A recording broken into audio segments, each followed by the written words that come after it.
You are listening to the podcast To Be Single or Not to Be by Shanna Montana, a podcast where we talk about the single life, dating, and relationships so you can make a decision at the end of each episode to be single or not to be.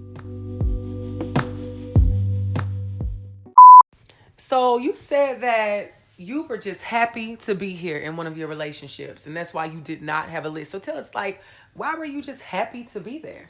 I mean, I exaggerated when I said that, but what I should have said was... Fraud. What I should have said scam. was, you have to realize, and I was young when I was in this relationship when it started, so I was dumb when it came to relationships. I was very naive, and I felt like love was enough. And now that I'm grown, I realize that there's so much more to a relationship or a marriage than just love. It's simply not enough. And for me at the time, because I loved him the way that I did, I was just stupid, head over heels in love. I didn't have a list, and I was naive in thinking that, okay, we love each other, we're together, his principles, morals, standards, and values clearly have to be the same as mine because we love each other. And I thought it was that simple. Yeah. Until, and so many women do. Yes. Until, those boundaries that I failed to set kept getting stepped on and stepped over. And now it's like love needs to definitely be a part of the equation, but it is not the end goal, game, whatever you want to call it. Yeah. I like that. And then when it comes to, we talked about a list, Cara, you being a married woman, did you go into your marriage with a different list than maybe what you had when you started out in dating? Did you have a list at any point? Hell yeah. I started off coming from singledom, all right, this is kind of what I want. And I went through several transitions. The first one was taking my serial dating mindset into when I first met him. Okay. We dated for an extremely long time. And then I went into kind of your phase that you said you went into where just kind of yesing it. Yeah, I don't want to mess this up with my expectations. I'm seeing some things I don't really like, but I'm gonna, we'll work them out. And the closer that we got towards marriage, then it was like, okay, these are some things I really definitely need. Now 5 years into marriage, my list is I want to know you at this phase and fall in love with you at each phase that we transition into. So that list changes. We had a conversation the other day and he was like, what are your expectations for me? And I'm like, we've been together, we have a routine, we do this thing. I guess consistency, and I know you and I just love you for who you are. Right. I want our friendship to be better. Right. I want, our communication to be stronger. I want you to love me as hard as I'm loving you. And the last podcast that we did, a girl said, find somebody that loves you more. When you get in a marriage, it's hard to tell. Yeah. Because one day I may feel like you love me more, and then the next day, it could be something different. Right. Because love it's a different language. It's a different language.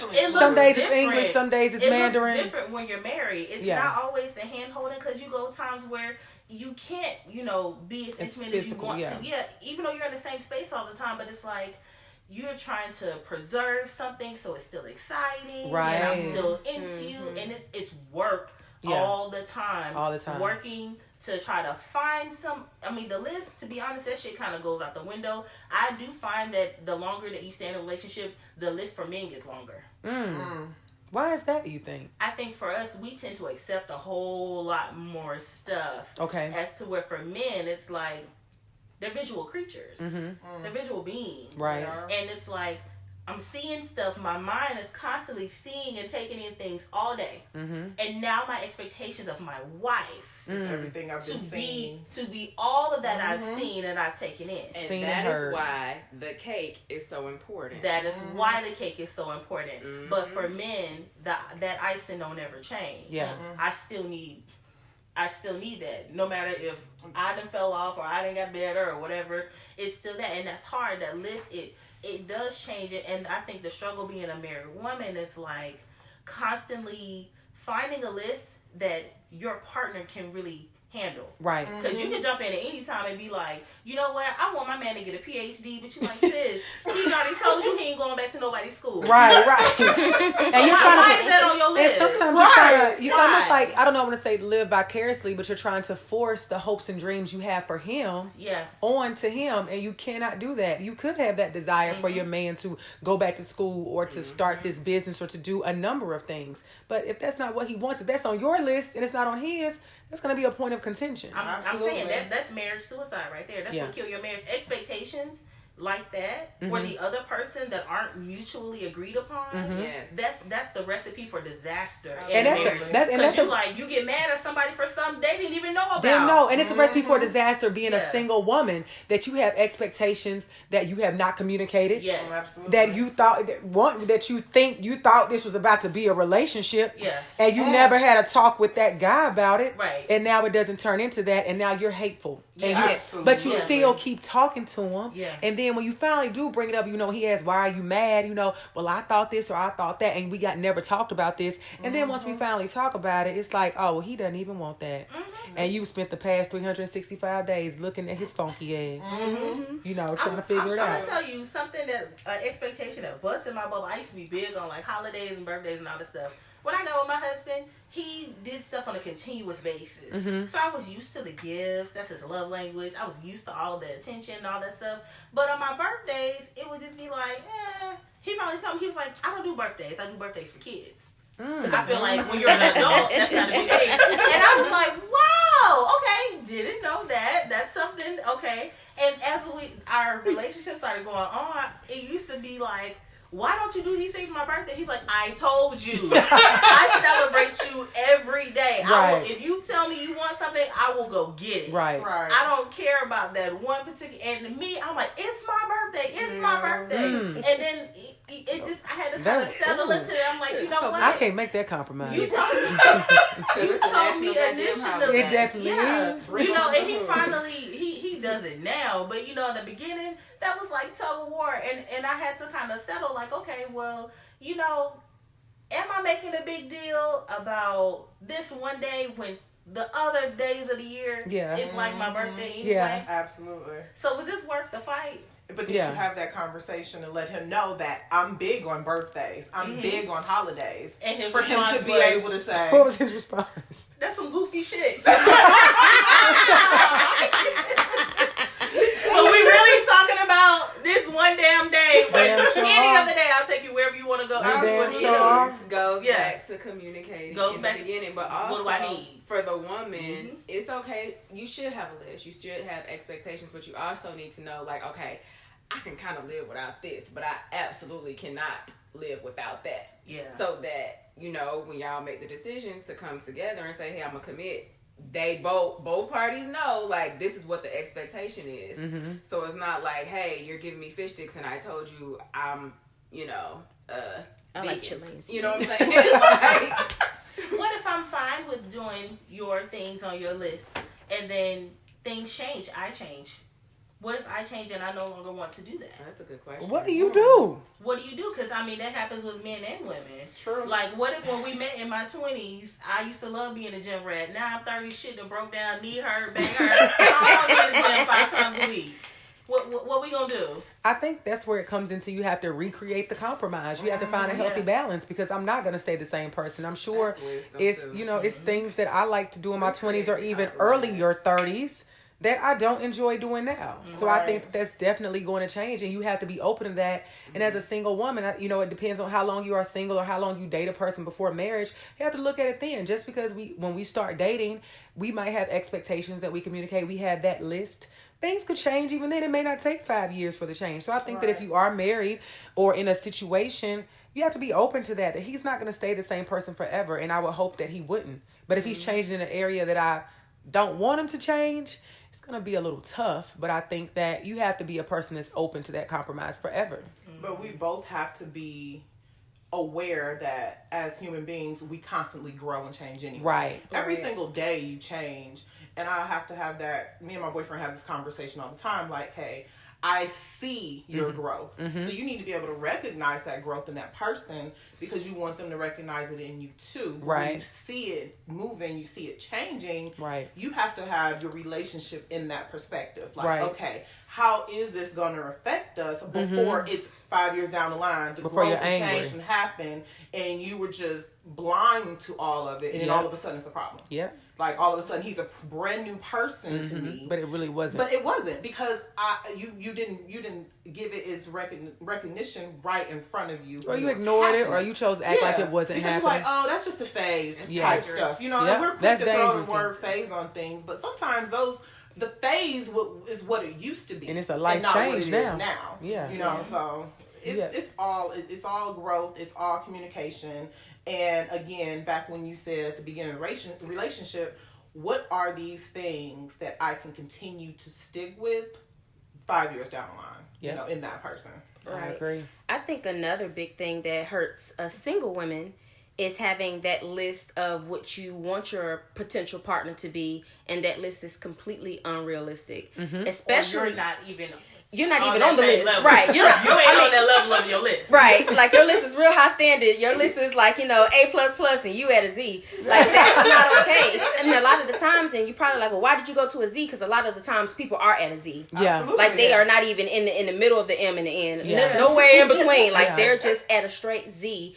And you have all of these crazy, just like expectations and things that a guy should be. And I know people older than me still have a list, and I mean I had a list. We're all guilty of having those lists when we were like in our early 20s. Yeah. Like, you know what? He has to have pretty eyes, and I need his skin to be smooth. He needs to have straight teeth. I want him bald headed, athletic build, but not football. Right? Like you had that crazy, thing. And I remember when I had my list when I was in my 20s, and I actually met a guy that was my entire list. He was everything, even in characteristics.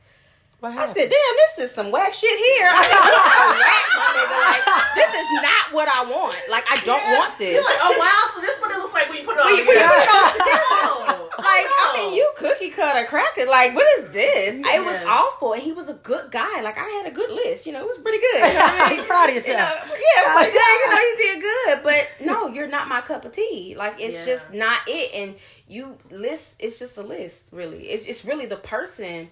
And can you be there for that person, and can you be everything you need to be for that person and what they need, as well as can that person respect who you are and what you need individually, and then also be able to give you and you be able to give them what they need in a partnership. Right. Absolutely. So piggybacking off of that, what role does insecurity kind of play in that whole picture? With building your list, are you building for your wants? Are you building for compensation for what I don't have? Are you building just from comparison? Like, my homegirl, she got a man that pay this, he that, I hope not. And they got a good life. I need me a man starting there at that baseline. So what role does insecurity play in that? I hope it plays none. I think your relationship is gonna go nowhere. I'm big on you cannot compare because you're always on the outside looking in of anybody's relationship. Absolutely. I don't care how amazing it looks on the outside. You don't know the inner workings or what it took for them to get there if they do have a great relationship. And I think that some things come from insecurities that a person wants a man to fill them up, meet them halfway, compliment what they have. But I think that at our age where we are in life, it's not insecurity driven. I think that we are in a space where we want somebody really, I would say, to enhance our lives. Like you said, to add to my happiness, to complement what it is that I've already accomplished. I want somebody who can come in and give me things that I cannot buy. I think the money is great and that's important to me because I want us to be, I would say, equally yoked in that area.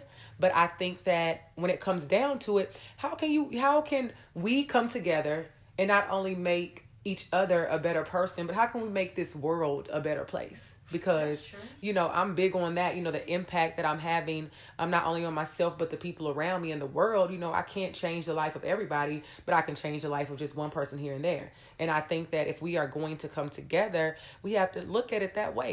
It's bigger than us at times, but if we are going to talk about just us, we have to talk about, I want you to come in and, make my situation a little bit better. Add some sunshine to it. Just don't take away. But I'm definitely, as a single person, not coming from an insecure area, but I think many single women do. I've been saying, because I talk to a lot of my friends that are single, and some feel like, well, I can't find somebody for me who's going to want me. If Are they I ugly? marry somebody, but that's a lot of women that are really attractive. Oh, you have the worst struggle self-esteem. with finding a partner. Mm-hmm. And it's almost like, damn girl, like loan me that for a day. Loan me the whole package for a day, and I'm gonna show you what we can do. You know what I'm saying? But I just hear that a lot of, like, well, I don't know if I can find somebody who's gonna want me, or it's not enough men out here, or it's this and this and this. Or we're on this clock. Yeah, so it's the clock. Yeah, the clock is a big thing. The clock is single women. That's why I said a lot of people are single because of the clock. Comparison is the thief of joy, and the clock of what other people are doing, what other people have. Everybody's getting married. Right now on my timeline, I feel like today I liked and said congratulations to 3 different women that were pregnant that I knew. I am honestly happy for them. Yeah. But if I look at that clock, I would be miserable. Right. And be like, when is my time? When am I going to get a husband? When am I going to get a baby? I'm a believer that, I could go out and just have a baby if that's what I wanted to do. I don't feel like I have to have a husband for that. But for me, I do feel like I've waited this long. I might as well let the man be around, come help, all that stuff. Good stuff. Might as well give it a daddy. I done waited all this time.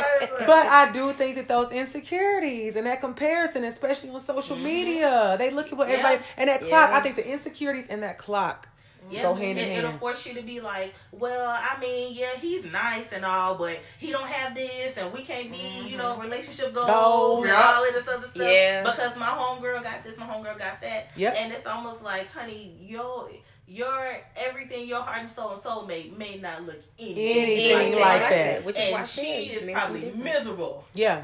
He could be whooping her ass for breakfast, lunch, and dinner. All that. Absolutely. And you will never know. If Beyonce, J-Lo, and everybody Halle Berry else, get cheated on. I know my ugly ass sis, can. right. Listen. Trust. No. Trust. It's got to be more. Yeah. It's got to be. We need more. And then some people think like, oh, well, he's going to want someone younger, or I want to have kids, but I'm in my 30s, or I should have done this 10 years ago type stuff. And then it's like you're sabotaging yourself. Self-sabotage. Because either you're going to stay single, or, you're getting in a relationship. Or you'll jump in one just the most toxic person ever to come into your energy. And it's like, I'd rather be single than to be with somebody who is absolutely no good for me. Just and because it's I want a only man. because of my age or where I am in life. Because I want a man. So many people, they go with that, they deal with that. And you're like, oh my God, they always with somebody breaking up, because they're just trying to fulfill just that one need by that deadline that they set for themselves instead of really working on them and understanding that, hey, what I need doesn't have a timeline. What I need doesn't have a picture perfect, list attached to it. It's like I need to know what I need from me first. Right. Because I cannot guarantee that I'm going to get those needs from that other person. Absolutely. I think another thing, too, when we talk about insecurities and women feeling like they can't get someone, a lot of the problem is the fact that some of us don't go outside. He is not coming through the chimney. He is not Santa Claus. I think maybe like a month ago, I was on Facebook and someone had posted an article, and it was a group of black women in Nashville with one man, and they were all sitting there crowded around talking about how, there's no dating scene in Nashville and they can't find anyone. And I remember the first thought to myself was, but do you go out? Yeah. I know a lot of women who are homebodies and not by choice. Like, they're just like, I'm a homebody. Yeah. I get it. But you got to go outside. You do. So that someone can see you. Other than work. Yeah. You don't want to date somebody you work with that live close to you or somebody that you could possibly see every day. Just want to throw that out there. It's a bad idea. Yeah. But it's a real bad idea. But yeah, you have to go out. You have to go and, sometimes step out of that comfort zone. Absolutely. And, if your friend invites you to a party, go. Yeah. Or if even if you may be uncomfortable. Yeah, go. Just kind of give yourself a chance for someone to see you. Yeah. So that, you can, be seen. Yeah. And Dr. Steph said that with her and Bishop Walker, that She mentioned about don't go out to places where you feel like men are going to be. Because say if you go to a sports bar, yet you hate sports, but you know men are going to be there. So you meet a guy that you think you like at a sports bar. So you guys get together, you start to date, and then he wants to go back to that sports bar every Sunday, but you don't want to go because you actually hate sports. I hate that shit. Yeah, I hate it. But you met him there because you put yourself in a setting that you are not normally in because you are out trying to manifest a man in your own way. So it's like if you are going to, not wait for Santa Claus to come once a year and you're going to step outside of your house, then you need to make sure that you are going to places and doing things that you enjoy. Absolutely. If you enjoy art, go to an art gallery. If your man is supposed to be there and meet you, he will meet you. If you enjoy trying new restaurants, maybe go sit at the bar and eat by yourself. If you enjoy festivals, go and take a friend or whatever you want to do, but get out to new settings, go out to environments that you enjoy so that you can cultivate the man that you desire to be with, because if he's at a place you like to be at, I hope that he likes the activity that's going on so that when you guys get together, it's not fraudulent where you have to say, I actually hate sports. I was actually in the bar scamming. Right. I was getting my Joanne on. Yeah. But that goes into saying, you have to have the mindset of, if I want different than what I've had, I have to do different than what I did. Ooh, Yeah. And so it's like, I can't, like you said, I can't be in the house all day. Yeah. I probably met somebody sitting right here on this couch, getting on my nerves, swiping left and right, up and down, whatever they do. Right. But it's like, but it didn't work for me. Right. And so I can't say, oh my God, if I go out there, I'm going to just meet the wrong guy. How do you know? You don't know. Because you've never done it before.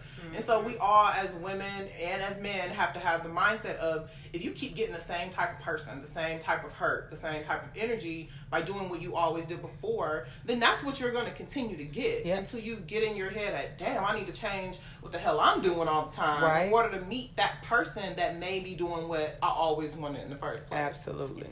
And then that comes down to self-love. Mm-hmm. So you have a lot of people that may stay in the house because they're insecure. They may feel like they're too fat or whatever the case may be. You have to make sure that you are okay with you and you're loving you to the highest potential. Right. Or not even potential, but possibility before you try to go out there and love somebody else. Because I've talked to several friends who just really kind of self-sabotaged their own relationship because they felt like they didn't look a certain way. Or if something didn't fit and they said that they were going to go with their guy to an event, it didn't fit. Well, now I don't want to go. Or we can't even enjoy ourselves on the beach because I feel like my back roll is showing. And at this point, dude don't even care about your back roll. Not just like all. they don't care about what you look like when you're having sex. They don't care, So it's one of those things that when it comes to image, specifically with women and how we feel like we look, especially with social media, as we mentioned before, and what you would think based off of social media, we should look a whole different type of way. Filters.com. Listen, with extra noses and eyelashes and all of that, you can kind of get caught up in that. And I think a lot of women are like, I can't compare to what I see, so I'm not going to go out there. Or like we mentioned before, oh, well, they just looking for this and looking for that. And it's like, you don't know what they're looking for. It's some men out there with a good head on their shoulders looking for a regular woman that doesn't look like a centaur. Yep. So, it's a wildebeest. Right. So, it's possible, but, you have to love yourself first before you get out to any of this. Like, outside of all of this stuff that we're mentioning, if you have to love yourself first. And I think that's at the core out of everything that we have talked about when it comes down to being a single woman and why many women are single. It's because a lot of women do not love themselves and a lot of women don't know what self-love means. Yeah, that's right. Yeah. So let's talk a little bit about that. What does self-love really mean? Or what does that look like for you if you want to paint your own picture? I think for me, self-love is waking up in the morning and not completely tearing myself to shreds for no damn reason. Right. It's like that meme, nobody, it ain't me. Oh, look at me. This ain't one cheeseburger, 10 pounds heavy. It just ain't came back in. Self-love is just we be do like, it. You know what, BB Judy gonna get me together. There you come go. back in full. Yeah. And eventually I'm gonna get this weight off. If not, I'm gonna be the baddest big bitch out there. I'm gonna kill what I have. You are right. And self-love is just that. Like, let me meet myself exactly where I am every day. Yeah. And be like, you all right, sis. You good. Yeah. Girl, fuck them hoes. Yeah. Exactly. They may look good on Instagram, but them bitches are still staying in their auntie basement. Yeah. You know? You're doing better than them. You know, Right. don't compare. Yeah. Don't compare. Walk in your own lane. Your own Be truth. your own person. Set your goals for what you want to improve on every day, and then murder that shit and celebrate it. Yeah, absolutely. You know, that's self-love. And I'm telling you, man, people, that aura that you emit when you're fully happy with yourself, it almost makes you protective of it. Like Courtney said, like, ooh, damn, I really don't want to get this up. Yeah, give up this space. I mean, but if I must. But it's going to attract people. And you're going to be fantastic. Yeah. You're going to be fantastic. Yeah. Come here, trophy. Yes, baby. Because you're going to be my prize. Yeah. I had to get the my consolation. piece up for you. Yeah. Well, not really my piece. You added to it. I had to open it up and share my piece. But that self-love is going to have that aura Yeah. to attract the guy that you want. What does self-love look like for you ladies? I would say self-love for me is pretty much what Cara said. When you wake up in the morning and you're just as I am right now, if I couldn't change anything. I don't know about that. I'm talking about in regards to, you know, because physical appearance is one of the biggest things when we talk about self-love. Oh, yeah. Absolutely. So if I was like, you know, to look at myself as I am right now, can I accept that if I couldn't change it, if it never changed? Am I able to accept that and be okay with it? Because a lot of the time, you know, when you love yourself, you attract that. You attract that same type of love. But when you're down about yourself, I don't care what kind of man the guy is. He could be a bum-ass dude or a fantastic man, but they can read through an insecure woman in a heartbeat. So, you know, it's self-love to me is always making sure that I'm giving those affirmations of, you know, you are great, you are beautiful. I'm not waiting for somebody to hey beautiful me through a text message. That's awful. Or when they hey beautiful you, do you believe it? Yeah, That's you know, one of those, you know. That's a mass thing. You talk that into yourself, but then also self-love to me is one of my biggest things is not appearance, but more so beating myself up when stuff doesn't go right. Yeah. Like, and that's part of self-love. Like, I'm such a person of controlling my narrative and always looking for a specific outcome in certain things. And this is not just in people. This is just period. This is life.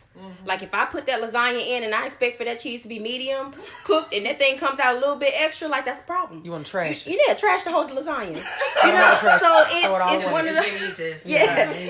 So it's one of those things where it's like, for me, I have to stop tearing myself up and being so reactive to when something doesn't go right, because when you're reactive to it, you emote negative energy into yourself, and then everything else seems to go wrong. You know, everything just starts tearing down from that part. So that's self-love to me, and that self-awareness. I keep saying self-awareness, but it's so important, that self-awareness on when I know that I'm tearing myself down because something didn't go the way that I wanted it to go, or how I expected it to go, or what have you. Absolutely. Like, it's just, that's really big for me. And I think that's important for everybody. And I think I definitely agree with you all's example of self-love. But I also think that for me, self-love is also to not allow myself to get into repeated situations that I know I do not belong in.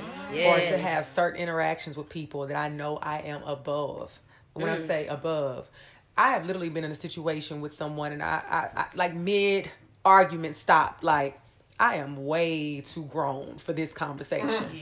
Like, this is what they say on the movies. This is beneath my pay grade. You know, like what are we doing? So I think that self-love comes down to, I love myself too much to sit here and argue and put negative energy into a situation with someone when you are not even my man. You know? So it's like, as a single woman, we date people most times before they become our boyfriend or fiance and husband. But look at the amount of energy and the type of interactions that you are having with those individuals. And I found that my self-love comes down to that. I have to realize, if I find myself in the midst of some foolishness, for me to stop and say, I'm not even going to entertain this. This does not deserve my energy or attention. And so that's a huge part of it that I've had to come a long way, because I can definitely reminisce and look back on situations where I put way too much time, energy, and effort into a situation. So that now when it starts to creep up, or I find myself in like the middle of it, it's like, oh, I got to stop this. Like, I am way too grown to be doing this with you. Like, you need to go find a freshman at TSU if you want to go play them games, you know? Because it's like, that's just not my ministry. So to add to that, when we talk about self-love, another piece is, for for me too is self-love for myself, that I love myself so much that you're not going to disrespect me. You're not going to embarrass me. You're not going to cheat on me. You're not going to do any of those things. Like I'm not going to do those things to you. So I'm not going to allow you to do those things to me. Right. And I love myself so much, as a matter of fact, that when you do make that happen or cheat on me, I'm gone. Bye. Like we gone. Like there's no discussion. There's no let me come back. Now some things, of course, I'm not going to say I'm gonna cut you off just because we may have had a misunderstanding, because communication is key. But if you're disrespecting me by you talking to these women, or we out and I see you staring hardcore at old girl's ass, now listen, we all look, and I'm not saying you can't look. I'm saying don't make sure I catch you not looking. I mean looking. Don't let me catch you looking. Let me look. Don't let me. I'll be with a man and be like, damn, her ass big. You know, then you can look. Like, because I'm amazed. I know you amazed. Let me improve it first, and then you can look. You gotta add something. Right. But, don't look to a point where, you're looking, and she know you looking, and I'm standing right next to you. Looking stupid. Don't do that. Now I'm looking stupid. Right. Don't do that. Now you're embarrassing. Yeah, you're embarrassed. Exactly. You disrespect me. And now I gotta fight you. Now I'm playing. Right, windmill. But yeah, that's the self-love for me too. Like, I'm not going to allow you to devalue me in any type of way for any type of reason, especially for things that you should know better. Like, you know better with this. I shouldn't have to really discuss this with you. I'm gonna go ahead, right, from wolves. I wouldn't, I shouldn't have to tell you these things, but sometimes you can't assume anything. I learned that from just working in corporate America. You can't assume shit. Nothing. I mean, even with the top people, you be like, I thought you would know that, but you don't. Okay, but anyways, you can't assume anything, so you still have those conversations, but don't disrespect me, don't embarrass me, and don't cheat on me and think that I'm going to sit around and stay with you. Wait. And I just got to that space because I think years ago, before I feel like I knew nearly as much as I know about relationships now, I used to say that, cheating is not a deal breaker. Shit. And I think that in the next, and I'm telling y'all, this is me just being transparent. Yeah. I used to think that. And I don't know where I got that, because nobody ever told me, as high as the standards are for everything that I have, I used to think that. But literally it was like, within the past, I would say 3 to 4 years, I guess since I've been single, I came to my senses. And you do any of those things you just listed. It's not baseball. It's no 3 strikes. It's 1. You out. Just it. That's it. That's it. That's a lesson that I had to learn. Good day. I'm telling you, and as you get older, that deal breaker right there, it becomes one of them things where you like. I agree, Shayna. For me, in my younger years, I'm like, cheating at a deal breaker because shit, I probably I cheat too. But in my 20s, that definitely was just on some, it happens. We young and dumb. This is what we do. In the 30s, like, I wish you would. Think about it. I think I saw a bubble pop above your head. I think my spirit is telling me you cheat. He's like, why are you windmilling me? It's just, look, hey, turning off them shoes and the flip-flops. All day. Get your new bitch. Right. Ain't even gotta ask. Absolutely. When you know better, you absolutely do better. But yeah, it comes down to that. That's with that list. Like we said, all those things come into play, and the self-love and the self-awareness is going to be key in making sure that, we uphold those things. And as a single woman, that we keep those things on the table. And then I think another thing we have to realize as single women, we cannot allow arrogance to get into the way of when we are dealing with people. Yes. I think that, sometimes we touched on this a little bit, but sometimes wanting things that are out of our tax bracket, or asking, or asking for things that we cannot do ourselves, or trying to give a man an ultimatum that you've never even had the relationship conversation with. At that point, you're telling him what he needs to do. So I think that, you can't not, as a single person, you have to just look at the role that arrogance plays and not put yourself in that position. Yeah. And I think the arrogance can come on not just what your expectations are. Yeah. But as far as like what you yourself are bringing to the table. Yeah. So like some women, and I can only speak on that side because that's the only perspective I have. But sometimes we think highly of ourselves, like, oh well, I get up and go to work every day, or I work out every day, or I keep my hair done, or I carry this, and that. But in all actuality, that may not be what you're doing every day. Yeah. It may be that, this is what I can do every day, but you're not acting on that right now. Yeah. Or you're saying this is all I'm doing, but the person that you're wanting or the person that you're with probably don't even care about all that stuff. You're not what you say you are, because you didn't even take the time to find out what it is that he wanted.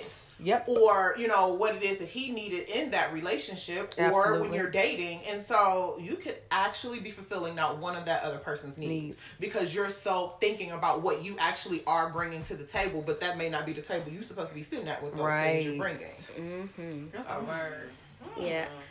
I know another thing that, which a lot of women may not recognize this about themselves. I may be the anomaly.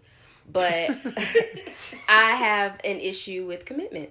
Not in a way of cheating on a man. When I was younger, it was commitment based off of, what if I find someone better? Then, when I... FOMO. Yeah. She has FOMO, fear of missing out. Right. I just don't want to miss out. I mean, and that's like a regular life fear. You just don't want to miss out. And then, for me, at least... And then once I got older and I went through my whole spiritual transition and journey or whatnot, and I came out on the other end, it was more so now that I know who I am and what I want in a partner, it was like, okay, and what scares me about a relationship, it's, making sure that I'm not looking at a relationship, and I don't look at relationships based off of everything that's going to go well. Mm-hmm. We know that things will go well. Right. That's the inevitable, right? Right. But I'm looking at it as, when shit gets rough, am I willing to fight with you and for you? And I'm not talking about fight physically or even yelling or anything like that, but am I willing to fight when it gets rough? Because my tolerance is at a negative. Right. So I'm not willing to deal with a whole lot. I don't even put up with a whole lot with myself. Right. I cut myself off sometimes. Yeah, like, yeah. You're doing too much. Girl. Right, you're doing too much. But I'm getting on my nerves. Right. So I'm not going to tolerate it from anybody else. So I just need to make sure with me, can I trust you with my heart, and can you do the same with me prior to getting into a relationship? Yep. Can I do all of that with you? Because if I can't, then I need to take a step back and reevaluate what I really think this is. And then also, we go into relationships saying, you know what, I have the fear of getting hurt. And getting hurt is going to happen, whether it's unintentionally or intentionally. Sometimes and once you get in a relationship or a marriage, you're still going to get hurt in some way. Yeah. Hurt is going to happen. Yeah. Jada Pinkett said that recently. If you're going to be in love, you have to understand that hurt comes with it. And not saying hurt like cheating, but hurtful things will happen. Hurtful. And sometimes expectations will not be met. Exactly. Or sometimes you're just really sensitive and he didn't really do that much, but you hurt anyway. Yep. So, and it happens like that. Yep. So, just having that conversation with myself and being like, you know what, when I look at you, am I willing to hurt with you, hurt for you? Am I willing to go through every single hard time with you? If we tried everything that we could have possibly done and we were living well, but now we looking at a cardboard box, am I willing to get in that box with you? Right. Yes. Right. Because if I'm not, if I'm not, and it's just me being self-aware of who I am, because once I cut you off, you dead to me. If you can get past that, and we both are we have an understanding with each other. You trust me, I trust you, because trust is also next to communication. Right. Not even below it, but right next to it. Right. Then we can go ahead and proceed, and that will take me out of my singledom. But that's a big piece, and I don't know if a lot of women kind of realize that about themselves, or even label it as a commitment situation. But for me, it is, because you can be a great guy, you can have everything, and when I say everything, not a house, car, and a job, because that's an adult. But just characteristics, and you're just you're a good person. You got a lot going for yourselves. We both have our non-negotiables, and we're good. Then we're good. But other than that, no. I want to piggyback on something that you said about that whole part of, what if I get with you now, what if something better comes along? That was definitely my fear. I was definitely not that type of girl that dreamed of weddings and was like, I'm gonna get married. Once I became a mom, I was like, well, you know what, kid, let's shift focus and just knock this shit out the park for you and this you and this baby, and go from there. And I remember when I started really getting back into dating, I expressed it to some of my friends that were married. I'm like, were you not scared that the things you compromise for, you just okay, well, I can compromise for these few things. That's not bad.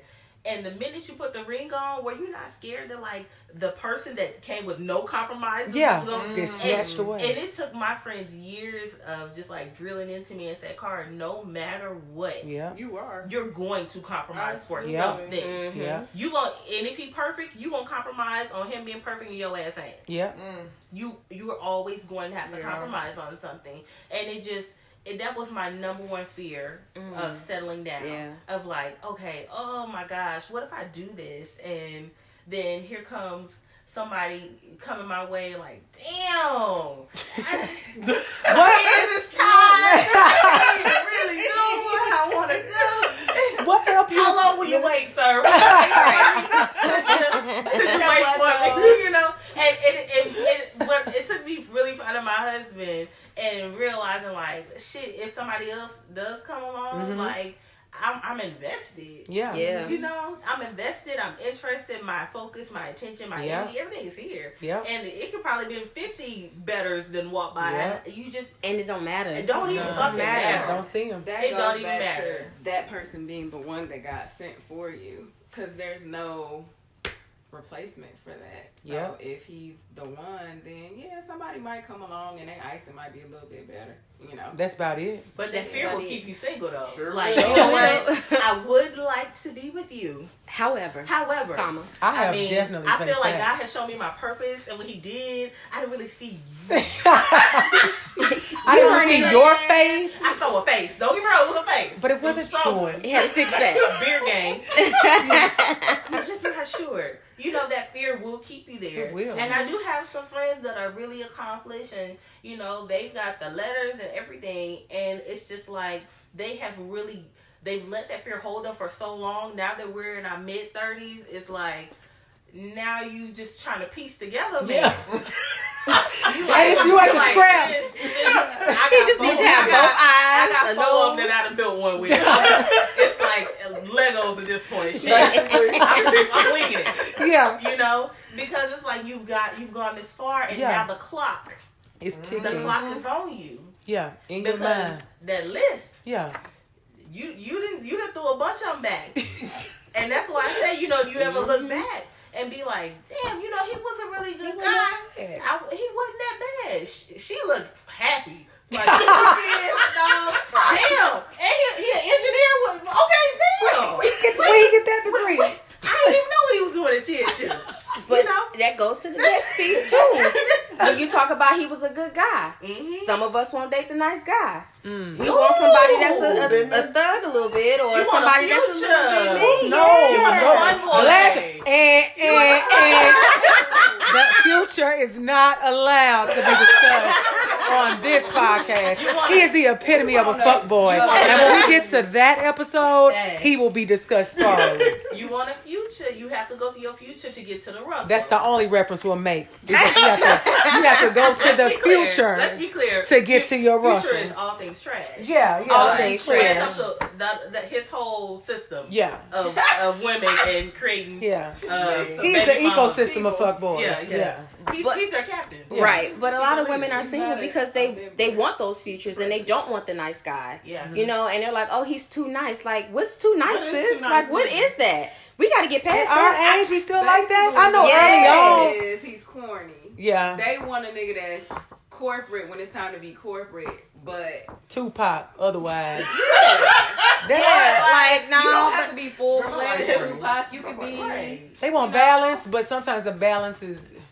But you can't change a person's personality. I don't know, but with that though, like I can see the too nice because you don't want somebody you can run over. Right. Correct. You know, because if you can't tell me what to do, you can't tell me what to do. You know what I mean? Once you get into a marriage, you gonna want somebody who knows how to be a man. You want somebody I'm okay with listening to. Like, can you protect somebody that's gonna lead and not be like standing behind you, like, well, babe, what do you want to do? Yeah. Or have an opinion.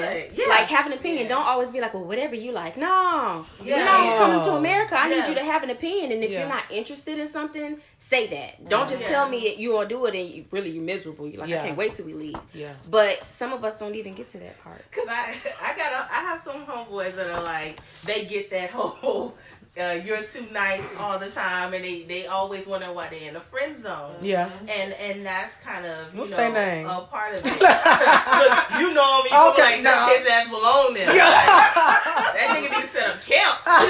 Make it permanent. Get your mail forward. Right. It's no friend zone. Do not leave ever. Right. I mean, but for some of it, it's like, what is too nice? What is too nice? And it's like, majority of us want to be led when it comes to certain things. Have to be. Especially if you are an accomplished woman, strong and personality. You have your list. You like, I've already collected my things on my own. Yeah. And here you go, sir. At this point, I'm ready to insert man. You know, you're all that's missing. Yeah. And I don't need a space filler. Yeah. I need somebody to really add something that's going to come in, make they stamp. Who, when you speak, I'm going to listen and say, damn, shut up, Daryl. Yeah. That's something I done told you. You want not your time to talk. Right. You see those women that are like, I've been that woman. You're like, damn, look at this poor guy. Right, don't have no opinion, no voice. I've seen it and been purse, all damn day long, and I don't think I've ever been in any relationship, honestly, where I really was listening to the man. So I've been that woman where I was like, shut up. Like you buy his tampons. Yeah, look. Like, who's listening to you? Like, so you don't want that. You want somebody, I'm okay with listening to you because I know we're having a strong personality. That's going to be important. Somebody that's not intimidated by your personality. Yes. And can correct you in a respectful way. Yeah, that's key. That's key. Yeah. Trying to find that balance. Like, I need you to be nice. Yeah, right. But I need you to shut me down when it's time to shut me down in a respectful way, because I'm one of those people. If I don't feel like you hear me, I'm going to repeat myself. And I'm going to keep repeating myself until I feel like you've heard me. Yeah. So, and a lot of men don't get that. Acknowledge what I'm saying, so then I'll shut up. And then I'll shut up. I preached that sermon so many Sundays. I'll shut up as soon as you acknowledge it. It's a real thing. Because you just sitting there. I feel like you didn't hear me. You couldn't have heard me because you didn't say anything. It's no way you heard me. I know I'm standing in front of you, but I know you didn't hear me because you didn't respond. So I'm going to keep saying it. I have a question. As a woman, just being honest, especially single ladies, how do you feel like having to compete? With what? Right. For a man, period. I don't. There's not any competition. So you don't compete with a man for a man, period. No. For a man, like, I'm saying like right now, the competition of single women. Yeah. I honestly do not feel intimidated by any competition. I know what I bring to the table. I believe that I'm like a 9. Yeah, yes. And she said, I don't know. I'm not worried about other women. No, I'm worried about other men more than I'm worried about other women. Right. Okay, so do you feel like a man has to compete for you? Absolutely.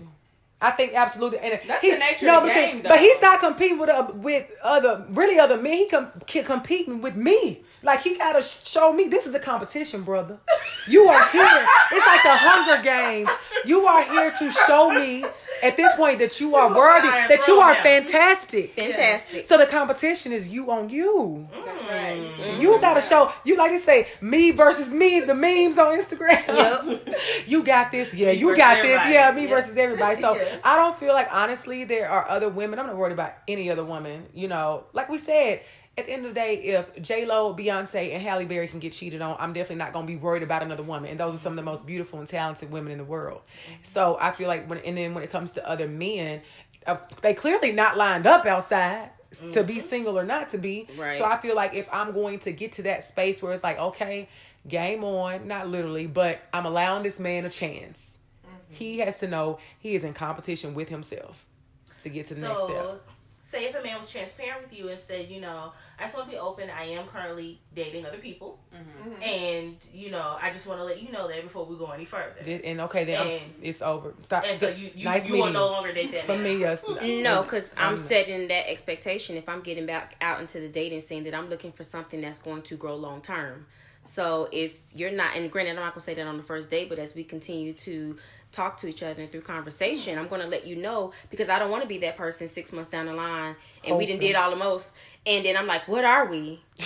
Never want to ask that. What are we? Question. I don't want to be that what are we person. So, down the line when things start to get a little bit more cuddlier, I'm going to be like, hey, this is what I'm looking for. This is what I'm wanting to accomplish. You know, I don't do anything without intention Yep. and purpose. So, you know, if you're not on that line, then we're good. So, you know, if y'all meet and he's dating other people, then no, he should. He's not a should candidate. keep dating He's those not other a people. candidate. He should keep dating those other people. Okay. Yeah. You know, I've been on both sides of that. Mm-hmm. And that's me and my actions, not he's dating. Because I've had moments to where I was dating multiple people. And that's because, for me, I had not figured out what it was I was looking for. And so I had one person serve this need that I thought I wanted. One person serve this need that I thought I wanted. It could be conversation or able to be out in public or, you know, just a sexual relationship or somebody I can talk about the future with, but not talk about our future with. Right. You know, and so I would be doing all of that. And I'm like, well, don't lock yourself down too tight with one person yet, you know. See what it is out there. But then... So you had FOMO. Yeah. And then as I got older, I could talk to different people. But like y'all was talking about how, what is this person's name? The name was not important. It's at what point did I decide that, look, I want to start giving people their own individual chance. Mm-hmm. So I called that that's the actual serial dating phase, not, you know, hoe phase. But, you know, it was like, I was not allowing a man his own individual time from my time to be able to know what it is that he was trying to convey to me that he wanted. And I wasn't able to give him that, like what it is I'm looking for, because I'm so focused on, okay, I need to call so-and-so back and I'm going to meet him here and I said I might go out with him later, you know, that type of thing. Nobody was a priority. Right, none. And so once you make them, they can be a priority for that given time period. It's not to say that you're making them your man before they're your man. Right. You're giving them the opportunity to be able to show you if they have what you're looking for to be that man. And I think that and I can respect that completely. I respect a man or a woman that says it. But I think that when I get to the space of, if I'm going to go out on a date with you, I think at this point, every date I go on, even if it's a first date, I think that it's important for me to know, you know, what is your situation, sir? And if you're already feeling like, you know, you were my second date today, or I'm out here dating, no. I just want to say, like, I am dating with a purpose and intention, and I'm dating, you know, to be in a relationship. And it's not that we're going to make it a relationship on the first date, but we have to get some understanding. Yeah. What's your goal?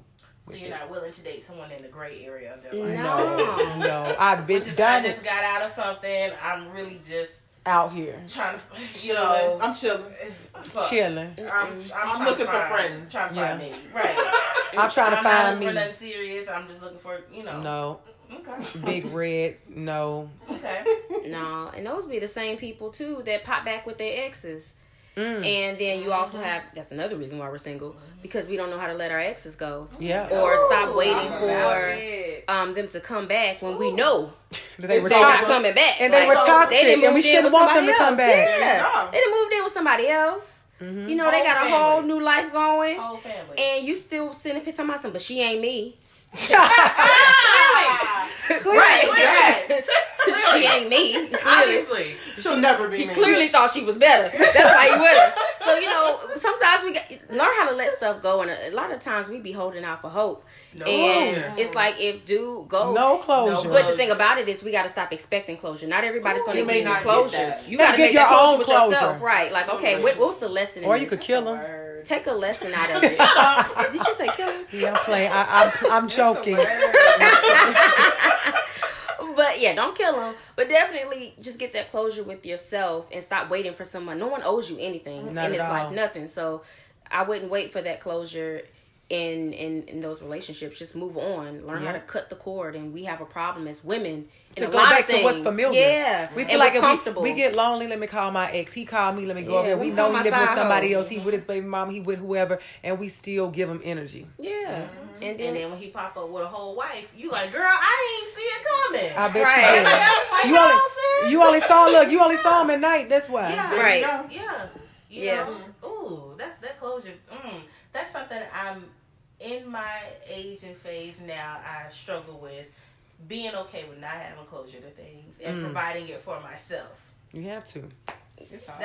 That's a hard. That's gonna be. So it might be a lifetime work in progress. And then forgiving somebody that's not sorry, like, you know, and that's a big piece of it, is learning how to forgive someone who's not sorry. And that's gonna create a roadblock for single women. This whole, you need closure, shut off your ex, and then that sorry that you may never get, because they kind of go hand in hand. Because sometimes we sit around and hope that our ex is gonna say I'm sorry, to say that they and say that they would sorry that they did all the things that they did when they really are not. So basically, we want them to apologize for everything toxic that they did. And we have to be okay with never getting that sometimes, getting our own closure, and then being able to move forward from it. And single women don't do that. And not allowing that to set up the biggest case of resentment for you. You have to say, I'm sorry for somebody else. Yeah.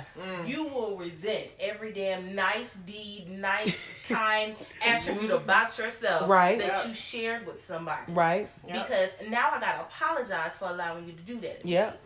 And now I hate you. Yeah. And I hold on to it. And I'm going to hold on to that. And I can't be happy and be with somebody else, so now I'm single. And I'm angry. And bitter. And then that goes into triggers. Because when you get into the next relationship, it could be something super small that he's done, but it reminds you of when Carlos did something that was real major. And even though it's not the same thing, it's the feeling that it gives you at the moment of it happening. And now you never got that. Yeah, because you striking out on dude, and dude like, dude, all I did... I want hush puppies. Right. What? Well, I remember when Carlos went and got Long John Silver with that girl Becky, and now you mad about it, you know, because of the hush puppies and brought you back to Carlos and Becky. And it's like, no, you need to start shutting that down and forgiving yourself, holding yourself accountable, because self-awareness is key. And a lot of the times we allowed the pain, period. We allowed it to happen instead of shutting it down because we love somebody or we didn't want to leave somebody or whatever the case may be. So, you know, you got to shut that down, forgive yourself, don't worry about the sorry, and just move forward so that you can get into a relationship and be, you know, successful in that next relationship without bringing your past and your baggage into it, because it's not fair to the next person. And I think I saw a meme that said, if you don't give yourself time to heal, you'll end up bleeding on the person that didn't hurt you. And sometimes we can have really good people in our lives, but we bled so much on them, they just like, you know what, I can't do this anymore. And then they leave, and sometimes you don't get that second chance. Right. You're carrying around toxic behavior from one situation to the next. And you don't take the time to really cleanse yourself and work on those things, like you said, that you've struggled with. And so many times I do feel like we will hold ourselves into a space where it's like, I can't, I don't, I want, and it's filled with so much negativity that you can't see a positive thing if it hits you in the head. Nope. You're right. You can be flourishing and everything else, but it comes to this one thing and I can't, and I won't, and I'm not, and this ain't, and this, some black cloud. It's just negative, and you've already killed anything positive that was coming your way. Right. Because what you fed yourself all day long, you've been eating this negativity. And it's going to exude. That shit going to be your aura. Exactly. Yeah. But a lot of women are single because they're toxic. Ooh.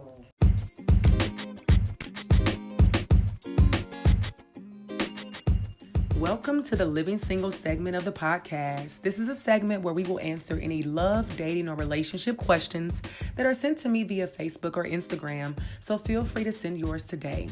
So this question came from a listener on Facebook, and the question states, it will be 5 years since I've been practicing abstinence, and the struggle is real. I want to keep going, but I also have been considering throwing in the towel. Help! Should I throw in the towel or press on? So the first thing I would say is we have to look at a few things before jumping out the window with this one. The first thing is, what caused you to make this decision to be celibate? Was it a spiritual decision, or was it driven by a bad relationship or a breakup? Because I think sometimes when we encounter a bad relationship and we get out of it, we tend to say, oh, I'm not going to have sex until I get married. It's kind of like, when you drink on the weekends and you're hungover and you say, I'm never going to drink again, but then you wind up drinking again the next weekend. So it's one of those things that we want to know, what drove you to make that decision. So depending on the answer, that is going to determine, what the driving force should be. So if it was spiritual, you really have to evaluate what were you or what are you seeking, and if your goal was to wait until marriage to have sex again. So when you started this 5 years ago, what was your goal? What was the end goal? Why did you do this? Why did you make this decision? You have to be able to take a look at that. You have to be able to pray about it. And you have to be able to determine, in the past 5 years, have I seen the change, the evolution, the movement that I was looking for? And if I haven't, what may I need to reevaluate outside of just celibacy to know if I need to keep going with this? So if it's a spiritual answer, a spiritual reason, I think you really have to do some evaluation. You have to evaluate where you were 5 years ago, where you are now. And then also if the goal was for you to wait until marriage, unless someone has asked you to say I do and you've done that, then I say you don't quit now. Now, if it was driven by a man, you want to make sure that you have completely healed and have done the work on yourself. Number one, to open yourself back up to a relationship. And I would say before you jump into that relationship, you want to absolutely be as sure as possible. Now, we can't predict the future, but I think that we can take some precursor steps before we jump into relationships to know if that man is a good candidate for us. These days, I say that the representative of people, meaning that the person they want you to believe that they are, shows up for about 6 months to a year. So I would say you want to take however much time that you need to get to know that person, for that person to get to know you, to understand what you all standards are, what your expectations are, what your boundaries are, all of those things before you even commit to a relationship. And then once you commit to the relationship, I would say then you begin to work to see if this is someone that you want to break your celibacy with. Because even though you commit to a relationship, you may or may not find that this is the person that you want to take that leap with. Definitely look and see, what that person's spiritual life is like, if that was a part in why you made the decision. So don't jump out the window too fast on either one. Look at, if you did it for spiritual reasons, where do you stand with that? If you did it because you wanted to wait until marriage, if you aren't about to walk down the aisle tomorrow, I would say wait until you have sex, until you get married, if that's what you truly want to do. But if it's because of a situation with a previous relationship or a man, I would say if you are in a situation where you've met a new guy and you're thinking about it, or you're dating and you want to have sex, whatever the case may be, you really want to evaluate and put the work in to make sure you make the right decision, because you don't want to wind up in the same hurt place. Because my hope is that if it was driven by a man, that you've healed in all these years. So you don't want to have done all that work, all that self-work to heal, and then get with the guy, break your celibacy and then regret it because this ended up being somebody that, put you back in the same place that you were 5 years ago. So ultimately, you have to look at both sides of the spectrum, and I hope that the information helped. So again, if you all want to have any kind of love, dating, or relationship advice given on the podcast, feel free to submit on Instagram or Facebook for our Living Single segment. Yeah, but they're toxic, and you have those women that they'll get into a relationship with a guy, and then once again the triggers, he'll do the smallest thing, and she's already snapping at him, and he's just like, I didn't do anything. And then you just keep doing that same thing in every single relationship, not realizing or addressing the fact that you're the issue, and you don't give anybody a chance to be anything. You're just negative all the time. And dudes men, women, anybody can see when you have that bad energy where it's just like, why are you always negative? Or why does your mind always go to the negative? Or I could be telling you about something that I did. And, well, that's going to impact somebody this way. Like, whoa. It's like, I'm giving you some good news. Right. Whoa. Why are we worried about the next person? Yeah. I'm telling you about my situation today. Right. And you're automatically shutting that down because you're always negative and you can never see the positive in anything. You can't see a good man standing right in front of your face because you're just out here just being negative. Just for no reason. Some people I know, they're just negative for no reason. I can't even try to give you an example because I don't even know why they're being negative. Because they don't know why they're being negative. They're just negative. Just hateful. Yeah, just like you just can't smile, can you? Right. And you know what? It all comes from past hurt. Yeah. Past hurt. And it sometimes is either hurt that you've done to yourself by setting these expectations you couldn't achieve for yourself, or not setting any at all. Yeah, so now you failed at one thing, and so now it's just you're down on everything is negative. Your outlook on everything is negative. Comparison. It's happening for them. It didn't happen for me. So now when they come, all my friends come with their men and their children and houses. Everybody winning but me. And now it's just like this. It's just you hating on yourself. So now you hate everything. Right. And even when you're not even intending to be negative. It comes out. And man, I'm telling you, it's like negative word vomit. Like you can't even help it. If everybody got one in their group. Yeah. That every time you come around, and your homeboys can point him out. Man, leave her ass at home. Right. Y'all come and leave her. And all she do is stand on the wall and meme mug the whole time, like with her RPF. Angry. Just all day. The epitome of angry black. Your girl can't come next time. Yeah. Don't bring her back. So I think, ladies, when it comes to this so-called single epidemic, we've touched on a lot of awesome topics and subjects as to why we are single. We've talked about, the impact that the men have and why we're single because of some of their actions. We've talked a lot about what our actions are, things that we are doing, things that we need to work on, what our standards and expectations are. So when it comes down to the bottom of it, what do you think the resolution is to all of these things? And it's not about saying let's go step by step by step, but overall, give your input on what do you think women have to do in order to move past that single stage. Be honest with yourself. Yeah. Okay. Okay, so go ahead, tell us more about that. Be honest with yourself. You have to be honest with yourself about what it is that that you're able to do right now. Okay. So, like, if I know right now I can't be your wife, I can't be anybody's wife right now. Yeah. Because I'm working on me in this area. Right. I have to be honest to say that. I can't say I want a husband. Yeah. But damn well. Yeah. That ain't in your ministry right at this moment. Yeah. You have to be honest with what that you've accepted before, and what that you will change for the next time around. Because we get so diluted in saying, "Oh, I'm gonna do this," but you're not telling yourself that I can't change all this at one time. I need to work on me right now, or I need to work on trust right now, or I need to work on X, Y, and Z, and that's me telling myself every day that, hey, bitch, you can't, you ain't going to change it, so why even say it? You need to be able to tell yourself that, but you also need to be able to tell yourself that you're amazing at this, you know, and all that flows. Speak life into yourself. Yeah, absolutely. Like, I believe every single person that walks and breathes has something that they're amazing at. Right. And you can't see that in another person to be able to build with them if you already don't recognize that in yourself. Within yourself. And I think that connects directly to the self-love. Tell us more about what you think about that. I think when you love yourself, you put out an energy that attracts people. And when you are just like happy and speaking positivity, I try to make sure that, like, when I'm saying things, that I'm not always using a double negatives and negatives like instead of saying, "Oh, I'm not going to do that," I always try to, say things differently. Say, "Well, why won't I ever do that?"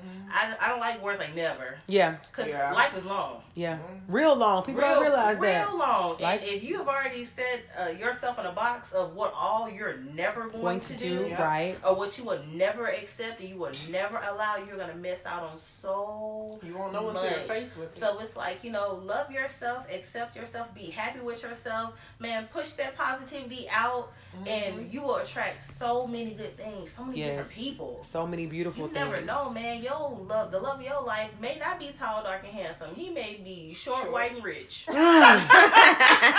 that. He just might be. And I think that comes down to these expectations. And also the boundaries. I think that as single women, it's very important that we start talking about expectations early and often. I think that's going to be an overriding theme of a lot of episodes that we have, because I think so many women, one, might not have ever thought about their expectations, and two, might have had expectations, but they weren't the right expectations. So I think that we really have to do that work to love yourself, have the self-love, and I think we have to be honest with ourselves.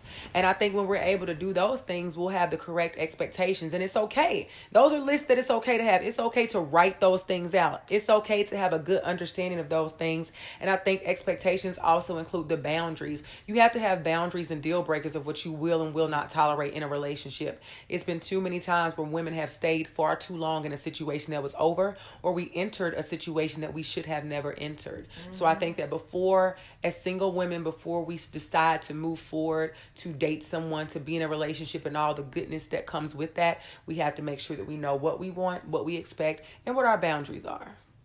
And I would say, for me, it would be to learn how to enjoy your own company, date yourself first. Okay. And not have, if you can't buy yourself Cane Prime, then don't expect him to buy you Cane Prime. Don't be expecting a whole dollar. Right. And then not only that, but forgive yourself. Because a lot of the times we hold on to our own pain and we are aware that we caused it, and we're upset with ourselves because we caused it. But to forgive yourself, forgive others, and heal, completely heal before jumping into that next relationship, because it's going to make all the difference. You should walk in as a whole person, not broken up. I'm going to add one thing before we wrap.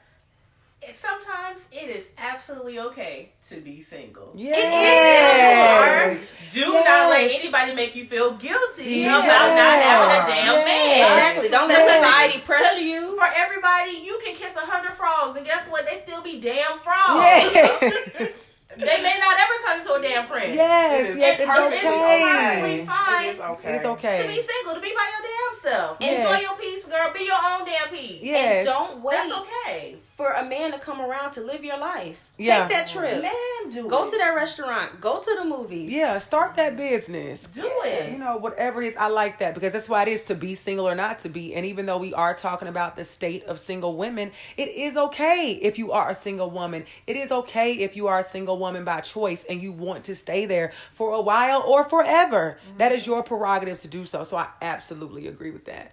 I just wanted to piggyback off of what you said to wrap the session up about what we think self-love is. I think for myself, self-love is seeing myself the way that God sees me, and we all know that he says that we are fearfully and wonderfully made. Absolutely. So if you're a child of the Most High God, and we all are, then there are automatically stipulations and standards and just rules that people have to abide by if they're going to be in your space. And absolutely, if I'm not loving myself the way that I deserve to be loved and the way that God says I deserve to be loved, then I can't expect someone else to do the same thing. Absolutely. So you need to see yourself the way God sees you. You need to treat yourself the way that the Lord says you need to be treated. If, like I said earlier, he can't be better than your solitude, then why is he here? If you can't give me the embodiment in flesh of what that godly love is, then you don't need to be in my life. Absolutely. And anything less than that is not self-love. And it is not acceptable. Exactly. All right. So we just want to thank you all listeners under the sound of my voice, for tuning in for part 1 and 2 of Why Are the Sistas Single Today. Let's give our guests a round of applause. Thank you, ladies. All of your opinions are greatly appreciated, wanted, and needed. And we will be back with the Montana Minute.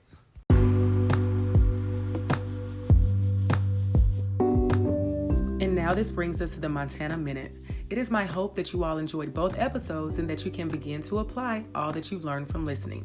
So the first thing, you have to do some soul searching to know when and if you're up for the challenge of a relationship. You can't only be interested in the end game. The next thing, talk to people in various stages of their relationships and learn from them. Married couples, people in various dating stages, divorced people, and even single people.